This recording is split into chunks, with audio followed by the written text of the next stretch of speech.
Cainitas! Continuando a falar sobre o V5, hoje vamos falar sobre ela, uma das principais mudanças, a fome! Nós somos do canal Nerd e já falamos algumas mudanças do cenário, dos clãs e também um vídeo sobre as regras, as principais regras. E hoje, fome. E o que é a fome neste cenário? A fome é a besta sussurrando no ouvido do vampiro, é a ânsia por sangue, a fome é... Tá bom, chega. Para de ser tão dramático assim, senão o pessoal vai embora. Nas edições anteriores de Vampiro, nós tínhamos uma quantidade certa de sangue. Agora nós temos a fome. Sem drama. Sim, nós temos agora a fome, não é uma quantidade certinha. Você não tem, sei lá, 10 pontos de sangue que você pode ir gastando para aumentar seus atributos ou mesmo realizar algumas disciplinas. Agora você tem a fome, que também é um marcador, mas vai de 0 a 5, sendo 0 totalmente satisfeito e 5 esfomeado. Agora você não gasta o sangue, você desperta o sangue. Você faz esse despertar para usar as suas disciplinas, aumentar atributos, e cada vez que você faz esse despertar, que desperta também a fome. E isso é representado em regras com os dados de fome. Ao despertar o sangue, você faz um teste de checagem. Se cair 6 ou mais, a sua fome não aumentou. Se cair, no caso, como caiu 5 ou menos, você aumenta a sua fome em 1.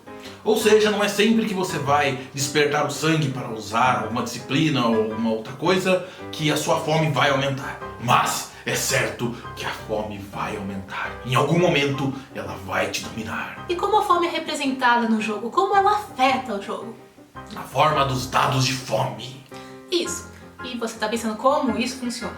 Então, vamos dar um exemplo usando investigação, que nós gostamos muito desse exemplo. Nós vamos lá fazer um teste de investigação. Sei lá, tem inteligência 4, investigação 2. No caso, 6 dados. Entretanto, eu estou com fome, não sei, 2 também. No meu marcador de fome está lá marcado 2. Então eu retiro 2 dados disso daqui e coloco 2 dados de outra cor. O livro sugere que sejam vermelhos. Eu não tenho dados vermelhos, então vou colocar dados rosas. Para que isso? Para você saber exatamente quais dados são da fome, porque eles têm resultados especiais, vamos dizer assim. O que acontece se você tirar 6 ou mais dos dados da fome? Nada de diferente, você tem o sucesso normal. Entretanto, se você tirar 10 ou 1, aí sim tem um probleminha. O problema só acontece se for 10 ou 1 no dado de fome. Se for nos outros dados, nada acontece sangue. Digo, nada acontece feijoada. Então você pode ter um crítico bagunçado ou uma falha bestial. Entretanto, os dados da fome não entram em testes de FV, de humanidade, nem testes de consulta ou de checagem. Outra coisa é que os dados da fome, diferente dos dados normais, não podem ser rerolados com FV. Quer saber sobre o que é isso? Veja nosso vídeo de regras. E o que é o crítico bagunçado? É quando você tira 1 ou mais 10 no seu dado de fome, especificamente, o dado de fome. O que acontece? Você consegue sucesso, mas da forma como um animal conseguiria. É como se a besta tivesse tido sucesso. Você age de uma forma mais animalesca, meio que sem controle. Por exemplo, você está fazendo uma investigação numa biblioteca, você teve sucesso, só que no processo destruiu livros, fez uma bagunça. Você pode tentar abrir uma porta, arrancar a porta e dobradiça, tudo junto. O narrador e o jogador em conjunto podem decidir o que é um bom sucesso e uma boa bagunça. Existe bagunça boa? Claro, um bom nível de bagunça que seja dramático o suficiente de acordo com o sucesso. Por exemplo, ele pode, sei lá, quebrar a máscara, obviamente. Ele pode ganhar algumas manchas em sua alma. Nós vamos falar sobre manchas mais pra frente, quando falarmos de humanidade. Em outro vídeo, ela quis dizer. Pode ser a perda de uma vantagem, por exemplo, ele perde recurso ao destruir seu carro. Ou perde um aliado depois de ameaçá-lo. Ou perde status depois de perder a cabeça numa reunião. Pode ser várias coisas. E o narrador pode conceder que o jogador consiga conquistar esse ponto de uma forma mais fácil do que de outras formas. Por exemplo, explicando ao seu aliado que você perdeu o controle, não queria fazer isso.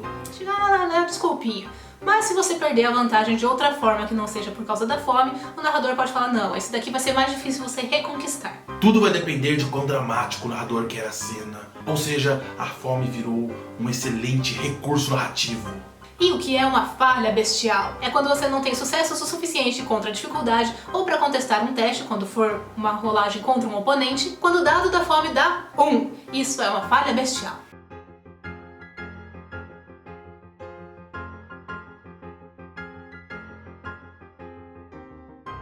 A desculpa para isso é que a besta se manifestou de uma forma inapropriada e isso acabou bagunçando o seu teste. Então você finalmente pode culpar alguém pela sua má sorte. Quando isso acontece, o jogador precisa agir compulsoriamente, porque a besta meio que toma o controle dele. Não como no Frenesi, que fique bem claro, ele ainda tem todas as suas faculdades mentais. Ah, sim, porque o frenesi ainda existe. A fome agora assume outras formas de afetar o vampiro. E sim, ela começa a ditar as ações, ou o narrador pode escolher outras opções. Por exemplo, o jogador pode perder um ponto de vantagem, ou ele pode tomar dano se for uma cena de conflito, por exemplo. Se ninguém tiver uma ideia melhor de como a fome se manifesta, o narrador pode optar em aumentar a fome em 1. Se isso deixar o jogador com fome no nível 5 ou mais, ele imediatamente tem que rolar frenesi com dificuldade 4. Ou seja, 4 dados que ele precisa tirar 6. E se não tiver sucesso, a besta some. Essas são algumas alternativas para a compulsão. Mas geralmente, quando acontece a falha bestial, o narrador opta pela compulsão. Entretanto, até nisso tem uma tabela, ele pode optar por rolar um dado e escolher qual tipo de compulsão o jogador vai ter. O mestre pode escolher a compulsão de clã, que seria a mais comum, mas para não ficar muito estereotipado, ele pode rolar um D10 para escolher uma compulsão aleatória, que pode ser fome, dominância, dano ou paranoia. Fome. A fome é o tipo de compulsão mais comum e o vampiro só quer se alimentar. Essa compulsão só acaba quando o vampiro elimina um nível de fome. O livro dá alguns exemplos de como a compulsão pode se manifestar em diferentes situações, social, violento ou até mesmo sozinho. Dominância. O vampiro quer ganhar e se gabar sobre isso. Tudo é uma competição e ele faz tudo possível para ganhar. E não pode agir em trabalho em equipe nessa situação. O vampiro também não pode evitar qualquer ação que desafie a autoridade ou que o impeça de mostrar dominância. Essa compulsão só passa quando ele ganhar e se gabar disso. Dano. O vampiro quer machucar e destruir só pelo prazer disso. O dano não necessariamente precisa ser físico, pode ser dirigido a um objeto desde que ele seja de valor. Paranoia. O sangue te lembra que você é vulnerável e tudo e todos são uma ameaça, até aquela nuvem estranha. Qualquer ação que não seja de fuga dá uma penalidade de -2. A compulsão acaba quando o vampiro passa 1 hora em um local seguro, seja enterrado ou em um telhado com boa visibilidade, no refúgio, etc. Bruhá. Compulsão, rebelião. O Bruhá se rebela contra quem ele acha que está no comando ou até mesmo contra o que ele está fazendo. Até ele ir contra as regras ou expectativas, ele ganha -2 de penalidade. A compulsão acaba quando ele faz alguém mudar de ideia, mesmo que à força, ou quando faz algo que não era esperado.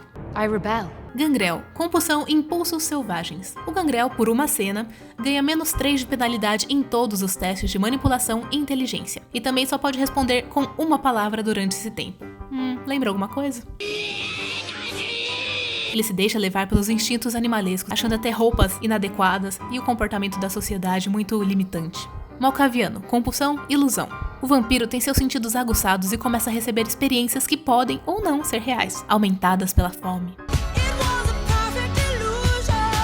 Por uma cena, ainda que funcional, o personagem tem a mente e percepção zoada. Penalidade -2 em testes de destreza, manipulação, autocontrole e raciocínio. Assim como para resistir ao frenesi de terror. Nosferatu. Compulsão, criptofilia. Eles precisam saber. Precisam ir atrás de segredos e verdades que poucos ou ninguém sabe, mas se recusam a dividir as informações com outras pessoas, exceto em troca de informações ainda melhores. She knows everything about everyone. That's why her hair is so big. It's full of secrets. Todas as ações que não sejam atrás de aprender algum segredo recebem -2 de penalidade. A compulsão acaba quando o vampiro acha que achou um segredo grande o suficiente para ser útil. Agora, dividi-lo é opcional. Toreador. Compulsão, obsessão. O vampiro se torna obcecado por algo artístico. Pode ser uma pessoa, uma música, uma mancha de sangue ou até mesmo o nascer do sol. I watch you while you sleep. What? Yo, friend, that is creepy, man. I can't help it. I take pictures. Ele mal consegue tirar a atenção daquilo e só vai falar sobre aquele assunto. Qualquer outra ação recebe -2 de penalidade. Dura uma cena ou quando o vampiro não consegue mais ver o seu objeto de obsessão. Tremer. Compulsão, perfeccionismo. Só o melhor o satisfaz. Uma ação menos que excepcional será repetida até ser excepcional. No caso, até um acerto crítico ou quando a cena acabar. Ele também tem a penalidade -2. O mestre remove uma penalidade na primeira repetição e toda a penalidade na segunda repetição. Sim, o vampiro precisa ficar repetindo a ação. It's Leviosa, not Leviosa. Ventro. Compulsão, arrogância. Eles precisam governar e assumir o comando da situação. E alguém precisa obedecer uma ordem do vampiro. Qualquer ação que não seja de liderança é igual a -2 de penalidade. Dura até uma ordem ser obedecida, mas não pode ser através de meios sobrenaturais. I'm the boss. Yeah, I know. I got that. You said that 400 times. I'm the boss. Yeah, I got it. I'm the boss. Um Bruhá em compulsão com um Ventro em compulsão. Os dois a 80 km por hora. Quem ganha? Falamos muito sobre a fome, mas agora vamos falar como ela acontece. Toda noite, quando o vampiro acorda quando usa seus dons, suas disciplinas, aumenta seus atributos ou quer se parecer mais com um humano usando seu rubor de sangue, o vampiro desperta seu sangue e faz um Rouse Check. Isso significa que ele está usando seu sangue para ativar alguma coisa. Quando isso acontece, você rola um dado e tem que tirar 6 ou mais. Conseguindo sucesso, você passou no seu Rouse Check, ou seja, a sua fome não aumentou. Se você tirou menos que isso, aumenta a fome em 1. Ou seja, até mesmo para acordar, a fome pode vir te pegar. Isso substitui aquele gasto de sangue quando você acorda, ou usa algumas disciplinas, etc., que aconteciam nas outras edições de Vampiro. Aqui, quando você usa o seu sangue, mesmo que você falhe no seu Rouse Check, isso não significa que você deixou de usar o sangue. Sua disciplina foi ativada. A diferença é que a fome bateu. Se por um acaso o jogador já está com 5 de fome, ele não pode fazer esse Rouse Check intencionalmente. Entretanto, algumas razões externas podem forçar ele a fazer esse teste. E aí, caso isso aconteça, ele precisa fazer imediatamente um teste de frenesi com dificuldade 4. Ah, mas a potência do seu sangue também influi nisso. E se você tem potência de sangue maior, você pode jogar até 2 dados e o jogador escolhe o melhor resultado. Tudo bem, mas e como você aplaca a fome, essa constante na sua vida? O vampiro só se sente saciado realmente quando a fome vai a 0, mas a única forma de zerar a fome é matando um humano. Os vampiros mais jovens, eles podem diminuir sua fome até a 1 sem matar nenhum humano, mas não a 0.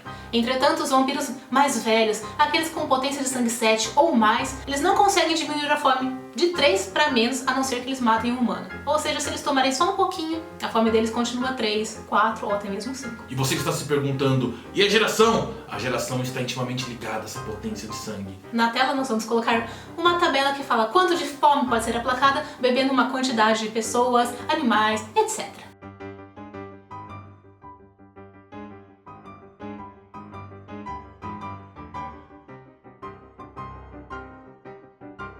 Ok, então você resolveu se alimentar de animais. Ah não, vai falar de Crepúsculo aqui de novo.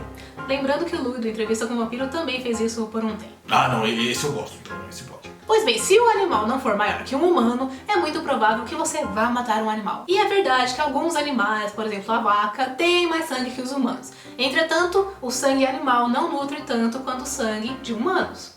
Então não importa quanto você beba dos animais, você nunca vai estar tão bem nutrido quanto se bebesse de um humano. Ou seja, não importa de quantos animais você bebe, qual o tamanho desse animal, você nunca vai aplacar sua fome bebendo de um animal.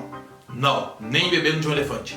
Inclusive vampiros com potência de sangue acima de 2, não importa quantos animais bebam, nunca vai diminuir nenhum pontinho de fome. Vampiros com potência de sangue menor podem até aplacar um ou outro pontinho, mas ainda assim são mal nutridos, tadinhos. Ah, e sobre esses vampiros que adoram ir lá te fazer uma retirada no banco da cidade.